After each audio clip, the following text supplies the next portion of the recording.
4 a.m. in Washington, D.C. and 12 noon here in Accra. We're coming to you live from the News Hub. This is Midday Live. My name is Nanikia Mensah Brampa. And coming up this afternoon, Ghana considering relocating Gitmo 2 detainees to a third country as their refugee status expires this year. Meanwhile, U.S. President Donald Trump signs executive order to keep Guantanamo Bay military prison open.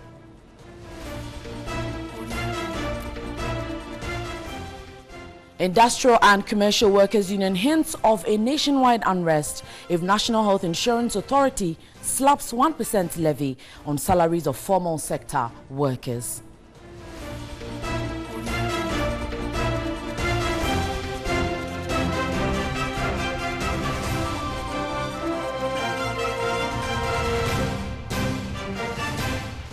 All right, so we have the latest of these as well as sports and some entertainments coming up in the next 60 minutes. You would want to stay with us right here on TV3. And starting with this afternoon, the 5-member bipartisan parliamentary committee probing the cash for seat saga was expected to present its report to Parliament today. The mandate of the committee was extended after it failed to meet the initial deadline of 24th January. Our parliamentary correspondent Evelyn Tengma has been following up and comes through with his report. The 5-member committee that was set up by the Speaker to probe the issue was supposed to present their report today, but as we speak, that is not likely to happen today because looking at the order paper for today, there is actually nothing like that on it. And a while ago, I spoke with a spokesperson for the committee, who is Honorable Yalboabing Asamoah, and he told me that it is unlikely that the committee will present the report because as of now, they are still writing their report. And so they are hopeful that either tomorrow or Friday, they will present the report to the House. And so as it stands there, you may also be aware that the committee was supposed to present their report on the 24th of January, and the time was extended to them to today. We will keep our viewers up to speed on the development of this particular issue. From Parliament House, Evelyn Tengma, TV3 News.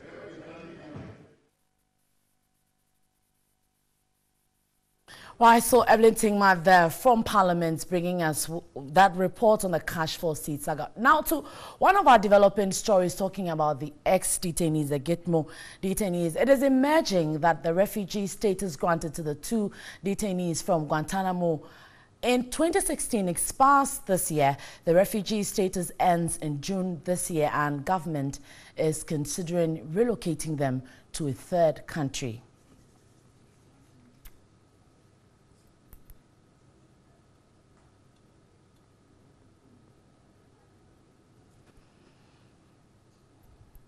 Right, so we're trying to develop contacts with the Deputy Foreign Minister for more on this one. But U.S. President Donald Trump has signed an executive order to keep Guantanamo Bay military prison open. Trump announced the move in a State of the Union address.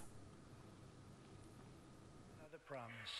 I just signed, prior to walking in, an order directing Secretary Mattis to re-examine our military detention policy and to keep open the detention facilities in Guantanamo Bay. I am asking Congress to ensure that in the fight against ISIS and Al-Qaeda, we continue to have all necessary power to detain terrorists wherever we chase them down, wherever we find them. And in many cases, for them, it will now be Guantanamo Bay. Why, so what will the implications be once the Guantanamo Bay prison is open again? Professor Vladimir Nchidanso, Dean of Academic Affairs, Ghana Armed Forces Command and Staff College, and an international relations expert joins us on phone. Good afternoon to you, Prof, and thanks for your time. Good afternoon. Good afternoon. Now, the prison at a point held an estimated 780 inmates. Now, the current numbers are said to be less than 50. Does this initiative open the door in any way for renegotiations from countries that accepted these detainees? I do not think so. I mean, once some agreement had been arranged with the United States government, you go by whatever agreement that was made. I think he was trying to re-examine the military detention policy and say we're going to reopen them. It doesn't mean he was going to take the old ones. He's talking about new ones since, according to him, terrorists are dangerous, and anywhere they met them, they should be detained for as long as they could. And he wanted also Congress to note this and maybe make laws that would allow them to be detained at the pleasure of the United States. It has nothing, I believe, to do with those who have been left out already, even though he made allusion to those who have gone through the net and run away and are fighting again elsewhere. Would you rule out any renegotiation? And in international relations, how difficult will any renegotiation be like? It's going to be difficult, knowing very well that the U.S. Congress had ruled out bringing in any others that they had let out to other countries. Renegotiation is going to be more difficult because, as I said, in most of these countries, some of them have been reintegrated in the society. Even in our case in Ghana, we have the same situation. We can't renegotiate on the Gitmo 2 here, and I doubt if the United States is going to take them back. It was a relief for them that over 700 were taken away, and renegotiation is going to be extremely difficult. Now, with this decision taken by President Trump, the issue of international peace and diplomacy would be a question here. Is this move a good one from President Trump? Well, it depends on how you see it. In the structural analysis of such situation, you wouldn't blame a country for taking such a foreign policy, but it has implications. They have a right to arrest people whom they think are enemies and deal with them the way they are. When they have flouted any international law, it is the UN and any other country that feels aggrieved that will pick up the situation. In the case of Guantanamo, Obama felt that it was the conscience of the nation is being insulted one way or the other, the image of the country and things like that, because these people have not been tried, even according to American laws. And that was why he brought in this. Now there is another president who wants to imprison terrorists for as long as they could be detained. And that would mean that any other country that feels peeved would then have to raise the issue with the American government. So naturally, it's going to be difficult to say we are against it or something like that. Prof, we are grateful for your time this afternoon. You're Professor Vladimir Nchi-Danso is the Dean of Academic Affairs, Ghana Armed Forces Command and Staff College, and also an international relations expert. Let's still stick on the same subject. As private legal practitioner, Evans Dikunu says Ghana by default has accepted to keep the two Gitmo detainees for life. He explained a part of the agreement between Ghana and the U.S. about the two turned refugees, which says they are to be integrated by the host nation, is indicative they are now fully part of the Ghanaian society. We all know as a fact that the agreement is for 2 years.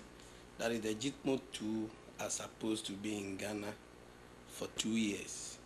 We were told that it was between January 2016 and January 2018. And we are told it has elapsed. So there is this question of where should they go?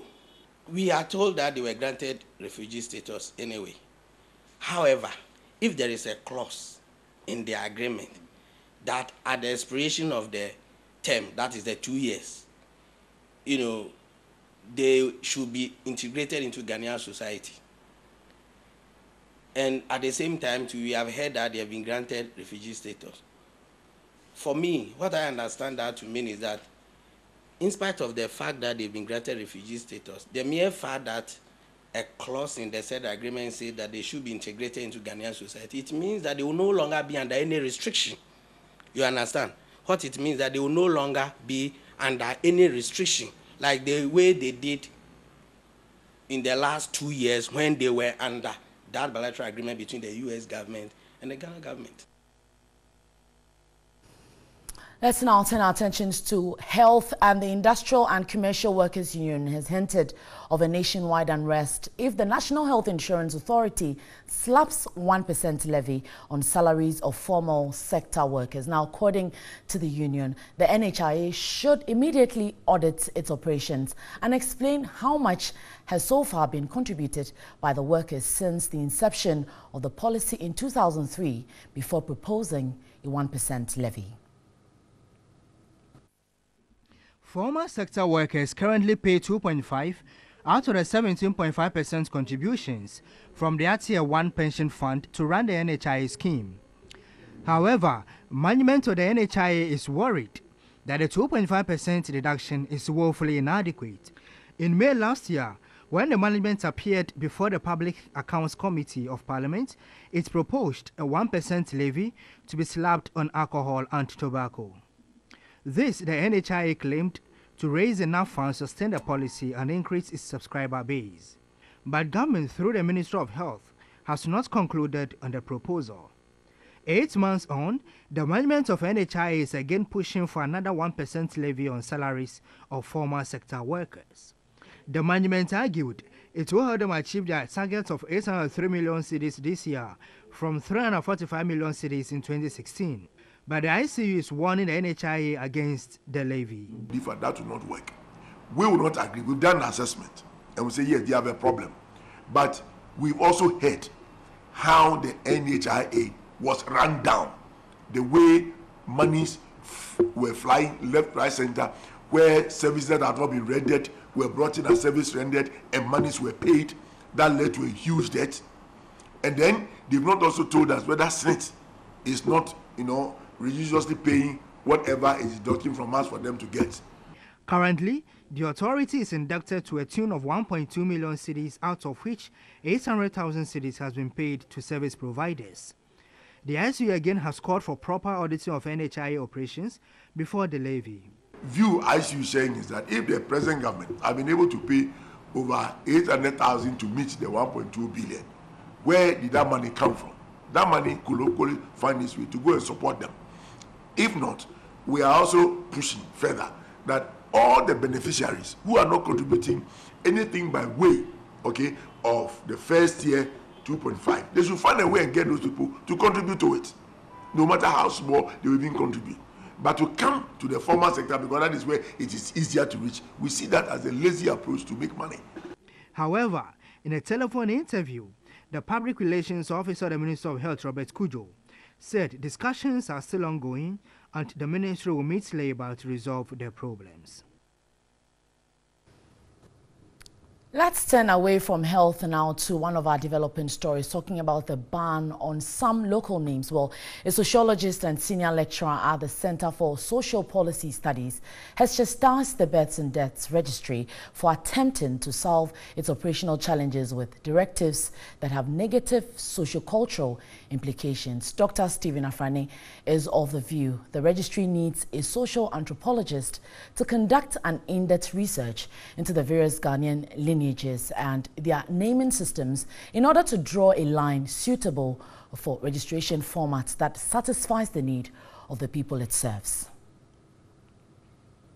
The directive by the Births and Deaths Registry to ban certain local names it described as titles generated public outcry when it hit the newsstands last week. This outcry led to the summoning of the Minister for Local Government by Parliament. Wading into the issue, a sociologist, Dr. Stephen Afrani, insisted the registry needed to understand the difference between names and titles per Ghanaian culture. Names are not just, if you like, passwords. The names have meanings and they are situated in ancestry and the socio-cultural context. So when you are taking that one out from the people, it becomes meaningless to them. People who had struggled to get a child, for which reason they have put something to remind them of the struggle they had to go through and what perhaps God they think had done for them. And they have added something to say Inshiraba Ama Boatima or something, and then they come and say take the Inshiraba out. You see, for them it is an appreciation of what God has done. He expressed disappointment in what he describes as the consistent compromising of Ghanaian culture and values to fit so-called global standards. He added this attitude to always adopt international standards was detrimental to the cultural identity of Ghanaians. Why do we have to compromise because we want to have a global standard naming procedure? Why will the other countries or other cultures also not adopt the Inshraba and the Nohenebas and others, but we want to standardize and make sure that we comply with their own ways of doing things? We must be unique. On the way forward, Dr. Afrani suggested the Births and Deaths Registry needed a thorough research into the nuances of naming systems with full consultation of all stakeholders. Different cultural areas have their naming practices. Matrilineal group have their naming practices different from the patrilineal group, but they are all in Ghana. So it is up to the institution to understand the culture and the differences in the culture and develop the operations to be able to serve our needs. You're watching Midday Live. We're going back to Parliament, where the minority has been speaking on the state of Ghana's economy. The minority says it will invoke a motion of censorship in accordance with Article 82 of the Constitution to remove the finance minister from office within 14 days if the president fails to remove him from office. The minority is basing its demand on the Shraj report, which found the finance minister guilty on a number of issues under the 2.5 billion euro bond. Laws of Ghana, including the Minister for Finance. The government and its agencies, Flagstaff House, Bank of Ghana, Securities and Exchange Commission, Public Services Commission, Head of Civil Service, must take steps to curtail or eliminate the grip of enterprise and data bank group on government businesses. They are all around. Everywhere now is enterprise and data bank. If you go to the Ministry of Finance, there are alarming numbers about it. Parliament will revisit the issue. We will appropriately, as we've stated in the report, consider other matters relevant to this business. All right, so what do you make of the minority's request to remove the finance minister from office within 14 days, as well as some other stories we've looked at this afternoon, talking about the Gitmo detainees and matters arising? Stay interactive with us. It's Facebook and Twitter, TV3 Ghana. We're taking a breather. We return with more. This is Midday Live.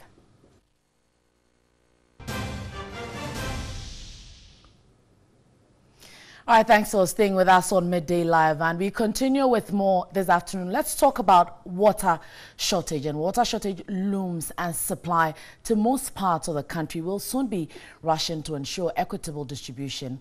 Now, the Ghana Water Company has cited the harsh Harmattan weather as well as human activity as the cause.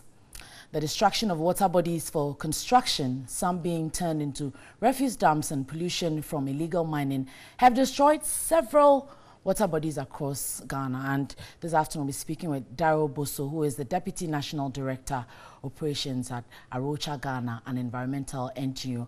Good afternoon to you. He joins us via Skype this afternoon. Daryl, thanks for joining us on Midday Live. Good afternoon to you, and thank you also for having me. Yeah. Daryl, tell us, how serious is the state of destruction on our natural sources in the country? Yes, thank you very much. I'm happy you asked about natural water systems, and that is actually what is responsible for the challenges we are facing now. As we all know from the statement from the Ghana Water Company, we are actually virtually having a crisis, and I want us to use crisis because this is the only way we are going to appreciate the kind of challenge Ghana is currently confronted with. If you move from the south of the country to the north, it's either the river bodies and also the streams and pools are polluted from galamsey activities or from illegal tree felling activities, all the way to the north where dams and small streams are drying up because of also logging activities which is going on over there. So if you actually do a careful analysis, like they already said, it is all boiling down to the activities of human activities, basically from logging activities and also our failure to protect streams and river systems that are responsible to providing us water. And it is so serious that we see major basins like the Densu, like the Channel of Rain, and some others that really are responsible for giving water to the various reservoirs that sells water to various cities becoming dried up. And this is an issue we all need to be concerned about. For me, it's a crisis and we need to take it very seriously. Now, Daryl, in your view, should these distractions continue? You see Ghana importing water in the next 5 years, right? From what you are saying, I would have to agree with you. For me, the truth is that no one will be willing to sell their water to you, because all over the world, people are actually struggling to secure their water so they can ensure that people in their cities can have access. The idea of even importing water shouldn't be on our mind. What we need to do right now is to make sure we put in all the necessary measures. The last time I checked with some documents available with Ghana Water Company, they have about $5 billion to develop what we call a sustainable water asset strategy. And for me, that strategy should start with managing our natural water system. Our rivers, our streams, our forest reserves that are responsible for ensuring that the water keeps flowing. This is where we should start from. Of course, it's good we spend a lot of resources looking at the distribution system, looking at the reservoir, the treatment, and all of that. Daryl, I'm sure we would have to end it here with Daryl. It's a bit gloomy here with our internet connection having some little ones there. But Daryl Bosu is the Deputy National Director of Operations at Arocha Ghana, an environmental NGO, talking to us about water shortage and the way forward as a country. We're grateful for your time, Daryl. Let's move away from water now and talk business. Business segment is brought to you by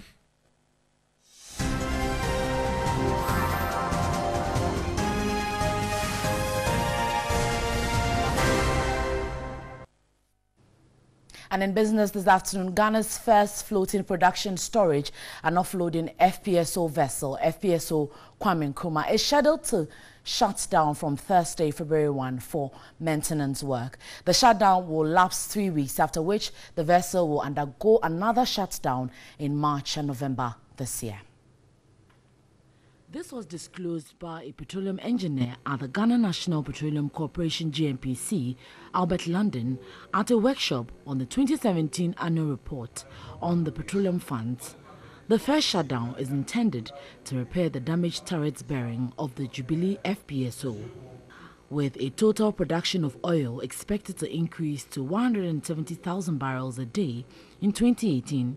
Engineer London says total average of crude oil production will not be affected. We factored in the shutdowns we are going to have, the duration of the shutdown and the possible downtime, and to arrive at these figures. So Jubilee is going to give us about 75,000 barrels of oil a day, whilst 10 is going to give us about 60,000 barrels of oil a day.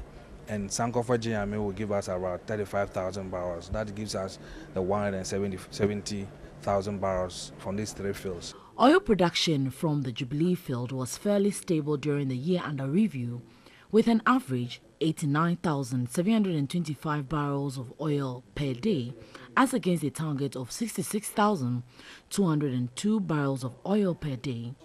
Resource governance expert Samuel Osei-Bequin has questioned the planned shutdown of the FPSO. They need to come out and let Ghanaians understand what the causes were.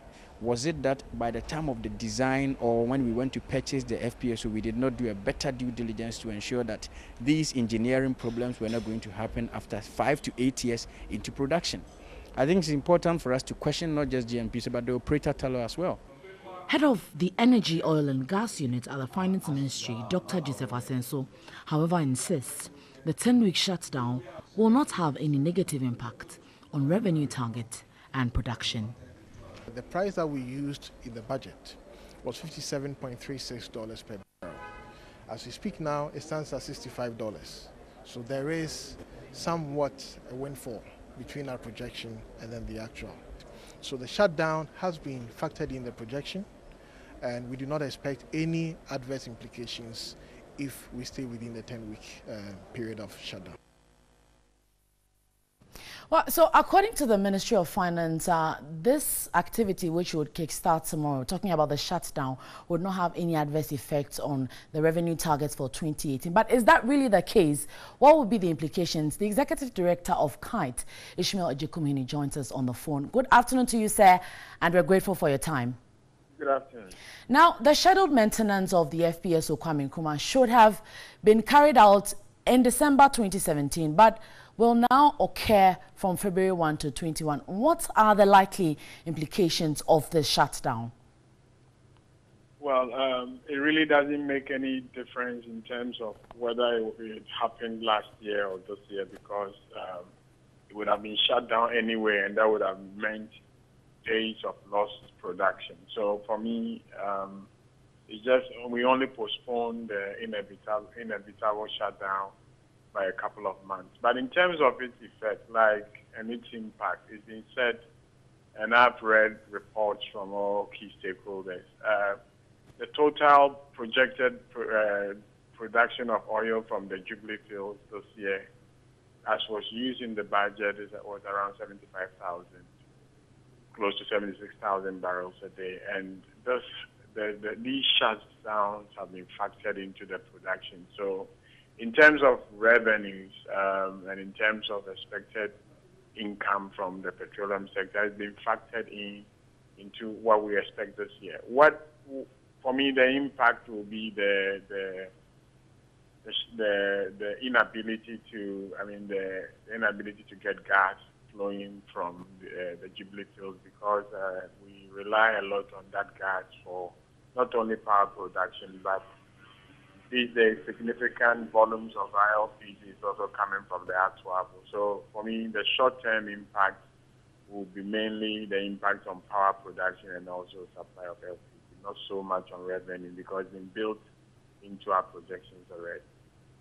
Why? So right now, the aspect of revenue has been cleared, as you've explained to us. Let's look at production. Aside FPSO Kwame Nkrumah, how would production run, or how is it expected to run for the 3 shutdown periods that we're expecting for 2018? You mean the FPSO or Atuabo gas? I mean Atuabo gas, looking at FPSO going to shut down, Kwame Nkrumah shutting down for tomorrow. So basically, the gas from the FPSO, the Jubilee field, is the main source of raw gas that they process. So there will be no gas to be processed. So for me, the news that they are also trying to schedule the maintenance of the plant to coincide with this first shutdown, I think is a smart move, because the Atuabo processing plant itself ought to be maintained. If there's a scheduled maintenance, you skip it at your own peril. So trying to do the 2 at the same time, for me, is a smart move. But during the period, even if they weren't doing any maintenance, there wouldn't have been any gas to be processed. So the plant would have been idle, and that would mean that there will be no gas to be sent to the power plants, and also there will be no LPG until the plant FPSO supplies them with raw gas, which they're going to process into lean gas and also other liquids. Okay, well, we are grateful for your time this afternoon. Ishmael Ejekumhene is the Executive Director of KITE there, looking at the implications of the shutdown of FPSO Kwame Nkrumah from February 1 for maintenance work. In more business this afternoon, Ghana's goldsmith industry is nearing collapse due to the ban on small-scale mining in the country. Players in the industry have to resort to silver for their production since they no longer get gold. Some producers have also started laying workers off. Goldsmith and jewelry producers are the latest group in the supply chain to express their sentiment about the ban on small-scale mining in the country. Here at Teshi in Accra, a 60-year-old Joseph Dokubotier, who has been in the jewelry business for the past 25 years. Silver is the main source of raw materials for jewelry production here. Getting gold for his production has always been difficult to come by. What you see here is not real gold, but coated gold. And for them to be able to even get the little they use for the coating, they have to resort to the broken gold from what people bring here for sale. He had to lay 5 out of his 8 workers off since there wasn't enough revenue from silver production. The work is not coming as I can use about 2 or 3 people to join me to do the work. Okay. So do you do everything alone now, or you have someone who assists you? Now I get only one boy. Today he did not come. The industry employs about 2,000 Ghanaians, with 680 as registered members of the Federation of Ghana Goldsmiths and Jewelers. I was compelled to check the situation at different centers, but the situation was no different. For the past 9 months, not even a single gold jewelry has been produced here. Customers who do not consider silver as an option eventually resort to imported ones. People bring gold from Dubai, already made jewelry, and sometimes they remelt it, and that makes the jewelry production in Ghana become so expensive compared to the other world, because we are bought it from Dubai, and you have to come and remelt it and produce. And even that type of gold, when we do our work with, it doesn't look like a rare gold you get from Ghana here. Okay. The problem now based with the people who buy the gold themselves. Foreigners have taken over. Foreigners are now buying the gold with impurity. The situation has rendered others idle since there are no raw materials available for production. 80% of the gold used is from small-scale miners. Gold have value more than the silver. So when you work with gold, something better come out of it. Silver doesn't pay much. You see me not working today, which means I'm losing. The work is collapsing gradually. It's been 10 months since government placed a ban on small-scale mining, and operators are expecting that the ban be lifted by the end of January, as had been promised by government. All right, so that will do for business this afternoon. Nana Kojo will join us shortly with the latest in sports. This is Midday Live.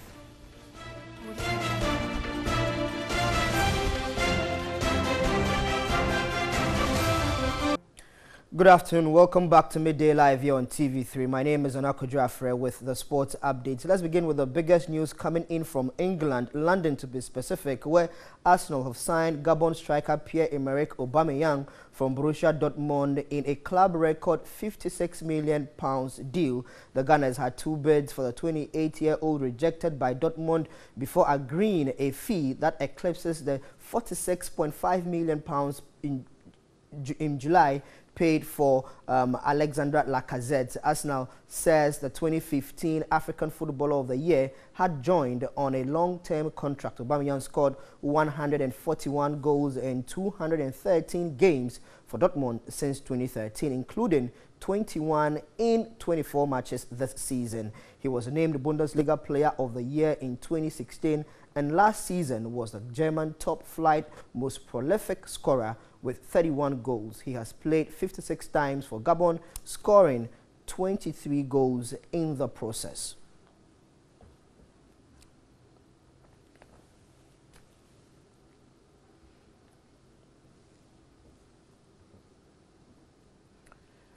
So now let's run by you some of the transfer deals that have been completed as far as the transfer window is concerned, and we'll go through them quickly for you. So Lucas Moura, who was at PSG, has moved now to Tottenham Hotspur. Pierre-Emerick Aubameyang, the news that we just broke to you, has also joined Arsenal from Borussia Dortmund. And there's Baba Rahman, who is on loan to Schalke 04 from Chelsea, and then Daniel Sturridge from Liverpool has also joined West Bromwich Albion. Emerson Palmieri, the man who is coming in from AS Roma, also moves to Chelsea. And then there is Aymeric Laporte to Manchester City, who cost Manchester City close to £57 million.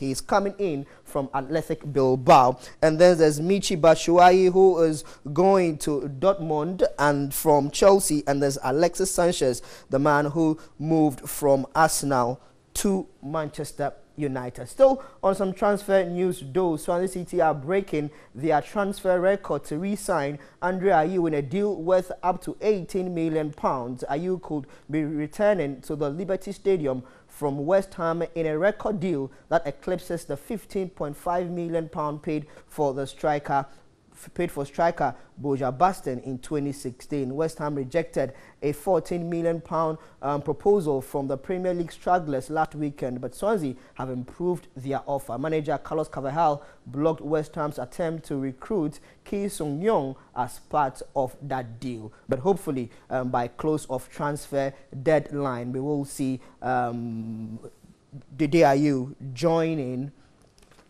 Swansea City again, reuniting with his brother.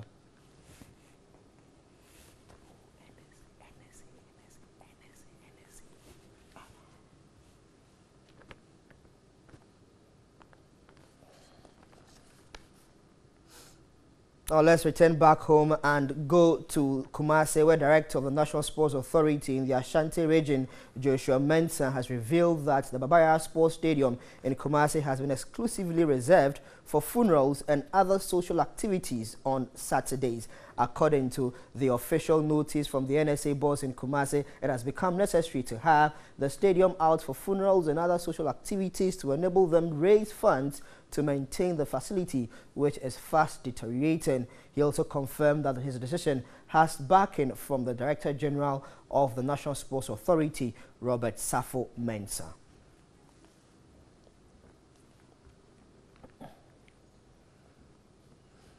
On to the GFA Gala, which will kick off later today. Let's look at the key fixtures for you. It is supposed to build up to the 2017-2018 Ghana Premier League season, and 11 Wonders will be up against New Edubiase United. Ebusua Dwells will take on Inter Allies. Kumasi Asante Kotoko will be up against Elmina Sharks. Midiama will take on Brekum Chelsea, and that is an entertaining and interesting fixture to look forward to. Vision FC will take on Wa All Stars. Accra Hearts of Folk will be up against Accra Great Olympics. It always gets better when these two teams do play. And Bechem United will take on Nia Salamina FC, and then Summertex will be up against Dreams FC 2 as well. So these are some of the key fixtures to expect in the GFA Gala, which will build up to the season 2 as well. But to the English Premier League now, there are a number of games to expect in the English Premier League later on tonight. And Newcastle United will be up against Burnley. Southampton will take on Brighton and Hove Albion. Manchester City will be up against West Bromwich Albion. Stoke City up against Watford. And the big one on the night will be Tottenham Hotspur taking on Manchester United. That one will be interesting. You can get all the highlights of that game on Sports Unlimited with Michael Otieje, plus everything happening in the transfer window from 10:30 to 11 p.m. Let's do some boxing news now, where there are those who say Isaac Dogbe versus Emmanuel Tego will never happen, but that has not stopped the hype machine going into overdrive already, as Aneke Amankwa reports. Till Fernando Salcido to general condemnation, the camp of Tego, led by Black Stars captain Asamoah Gyan and Bafo Gyan, have been baying Dogbe for a fight. Dogbe, regarded as the finest Ghanaian boxer at the moment, has a sight on a world boxing bout, but his father does not think it will be an obstacle. He said today that Isaac Dogbe is ready to fight Game Boy at super featherweight in July. It must be a winner take all. Asamoah Gyan's response to that is that they are ready and is offering to put up an initial $100,000 on the fight if Dogbe's camp will do same for a winner-takes-all bout. Tego's manager Bafo Gyan is in no doubt who will win. Not everyone is sold on the hype though. While there is no doubt this will be a hugely popular fight, boxing expert Mohamed Amin Lamte says there is everything wrong about it. Why are we calling the two boxers to fight? Is it about money, about fame, or about what? Okay, it is good that we should have such rivalry in our boxing, but let's have that when the boxers are on the same wavelength. Emmanuel Tego is a lightweight boxer, and at that category, the level of their weight is 135 pounds. And when you get down to super bantamweight, that level is 122 pounds. So if indeed you want to bring these boxers within the four corners of the ring to fight, then one of them would have to add up 13 pounds. There are the many likes of Amin Lamte opposed to the meeting, but money talks in boxing, and the fact that there is already a conversation with key actors in both camps involved means it is very likely to happen. Let us switch our attention now to some athletics news, and the local athletics season is underway as the Ghana Athletics Association begins the process of picking local athletes for the Commonwealth Games in April. Daniel Yabua was at the first circuit in Sekondi Takoradi and reports. No big crowds, no atmosphere, nothing like the spectacular, but just a lot of athletes determined to get on that plane to the Commonwealth Games for Ghana. With 3 months to the Games in Australia, the Ghana Athletics Association are hoping the local athletes will throw up a gem or two and provide them a path to greatness beginning in Australia. And after a day of competition at the Sipon Stadium, Vice President Sylvanus Lamte outlined plans for the Commonwealth Games. As for the athletes, they are the same old faces. There is no new athlete that we can boast of. They are the older ones, but they have all improved upon their performances. And that is what we are happy about. And we are to take 8 out of the whole lot to send them to a camp. We are able to do it. Among the athletes present in Sekondi was a veteran Margaret Simpson. She is hoping to get back on the international stage for Ghana after threatening to quit competing for the country. Then there were younger athletes like Safo Ansah, the men's 100-meter winner, who has set his sights fixed squarely on Gold Coast in Australia. It was all about determination, hard working. It was a very tough competition that I had in my life. If God permits, I will join the Ghana team, the national team, and maybe I will take part in the Gold Coast Games. There will be 2 more circuits before the Ghana team to the Commonwealth Games is finalized. That's all the sports news here on Midday Live. My name is Onako Jaffe. Thanks very much for watching. Always a pleasure serving you. Back to you, Nanekia. You're looking, I love your jacket. Nana, it looks beautiful. Thank you. I'll get you one for you know who. That's just behind the camera. But we are grateful for the updates in the world of sports. It's still Midday Live, and to some news just in the Ghana Highway Authority says the Boepe and Yapai bridges in the northern region will be closed to vehicular traffic and the traveling public on Thursday, February 1 and Friday, February 2, 2018. Now, this is to enable asphalt overlay works to be carried out on the bridges, and the bridges will be closed for 6 hours from 7 a.m.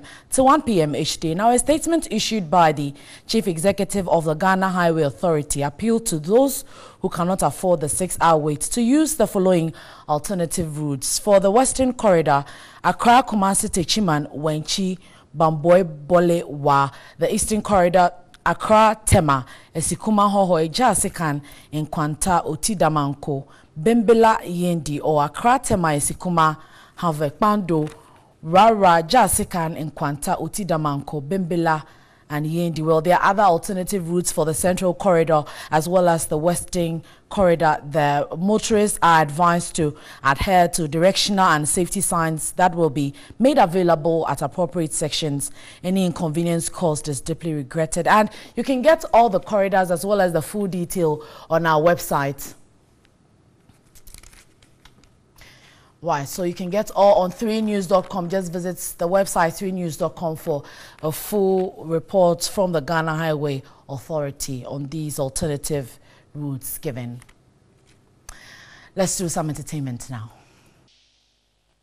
And talented kids reigning champion Erica Tando, popularly known as DJ Switch, wants children with unique talents to give the show a shot that could help them realize their dreams. She was sharing her expectation as well as her experience with the Usuarai ahead of this year's Takoradi auditions.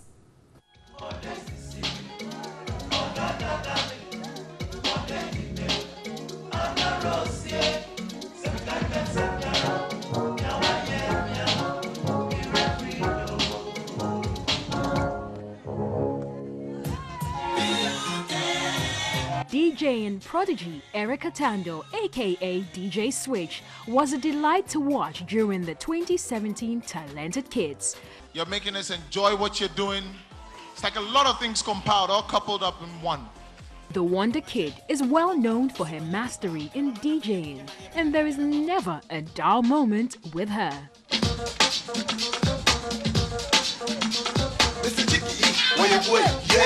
At the age of 8, Erica rose above competition to win Talented Kids in 2017, making her the youngest contestant ever to win the show.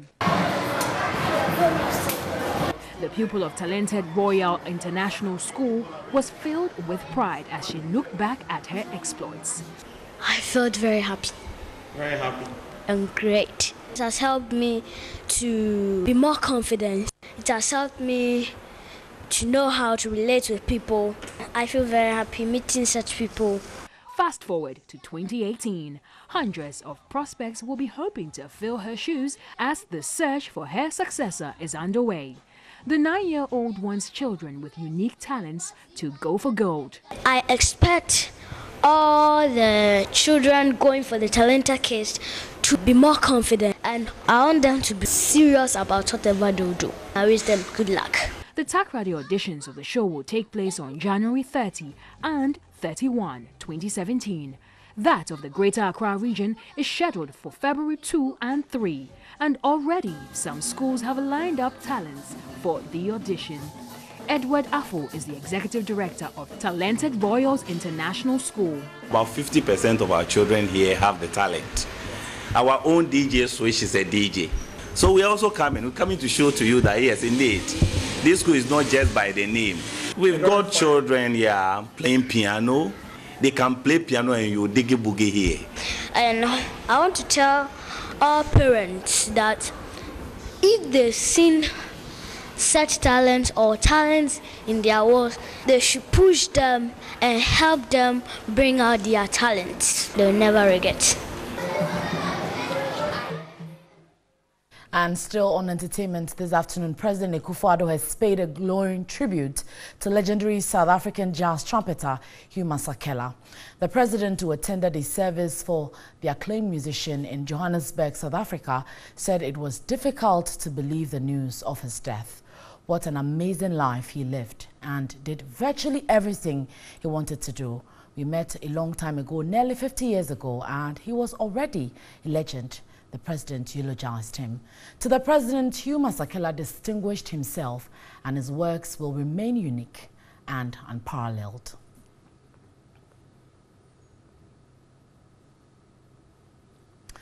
All right, so that would do for Midday Live this afternoon, but there's more on our website, 3news.com. Stay interactive also.